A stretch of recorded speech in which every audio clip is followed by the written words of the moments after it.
In this episode, we're going to talk about building a community and how fundamental that is to helping you scale that business past £1 million in the next 12 months.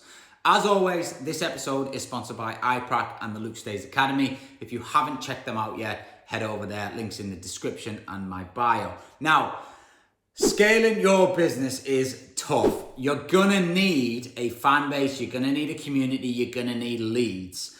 Any business that can generate leads on tap has a business for life, in my opinion. You know, if you can create leads into your business, whatever you're selling, you have a business for life, as long as you can convert them into sales, obviously. But in the main, you're going to be able to do that. Now, how do you build a community and why do you build a community? Your community is not only going to be a pool of leads over time, and this is a fundamental point that I think a lot of people miss, is people expect people to transact straight away.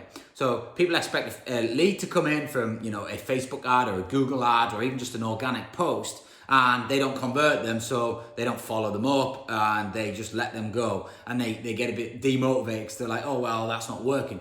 What you have to understand is people do not buy from your services at the first hurdle. That trust has to build up between both the parties. They need to trust you. You've got to be able to show them and demonstrate them that you know what you're doing.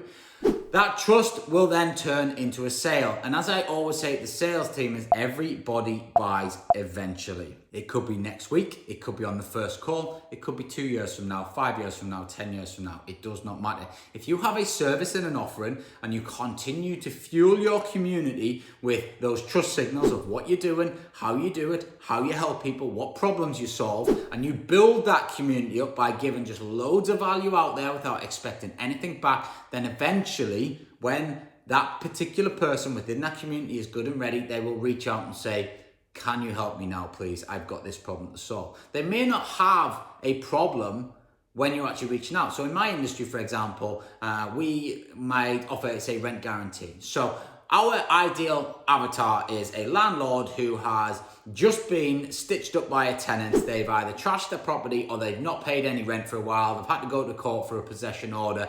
They've got a lot of pain. They do not particularly want to go back into the tenant market. So what they do is they stumble across us. They're in my community. They can see what we do. We put a rent guarantee paper out there or an ad, or we're just constantly telling people how we can help solve problems. And the problem today that we're going to show you how we solve is no voids. How you can get 5 years rent guarantee or 8 years rent guarantee, as we're now doing. A landlord that's been through that pain and problem is going to be interested in that. Prior to that problem, they weren't interested. They might have still been in my community, but they weren't interested in that problem. Now they are, because they've got that problem to solve. So they're now interested in that service. And again, we then will eventually bring them into our business model. And that is why you've got to build a community. Now, how can you build communities? Quite easily. Facebook groups, LinkedIn groups, you can have WhatsApp huddles, you can have, all sorts of email databases. There's so many different ways you can build a community. But the thing is, you've got to be proactive. You've got to get out there on social media. People need to know who you are. You've got to be posting regularly. You've got to be consistent. And by doing that, you will end up engaging a lot of people. And what I call, they become like mini fans as such. They like what you do. They value your opinion. They see you as maybe an expert. And whenever they are ready to jump and you've built that trust up enough, then you're going to acquire them as a client. And that is then hopefully, then it's your job to keep them as a lifetime client. So build your communities out.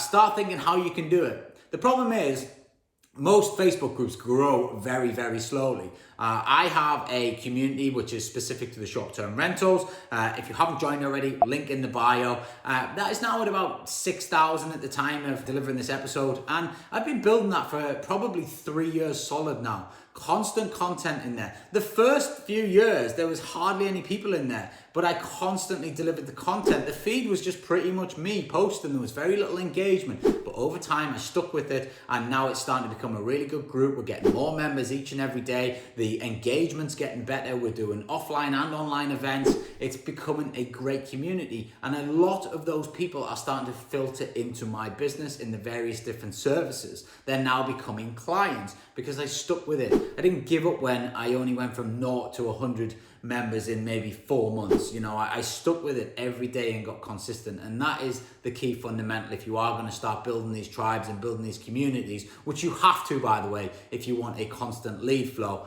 and it is crucial to your business, and especially if you want to scale past that £1 million mark in the next 12 months. As always, like, share, subscribe, do whatever you need to do. Hope you've enjoyed it. Take care.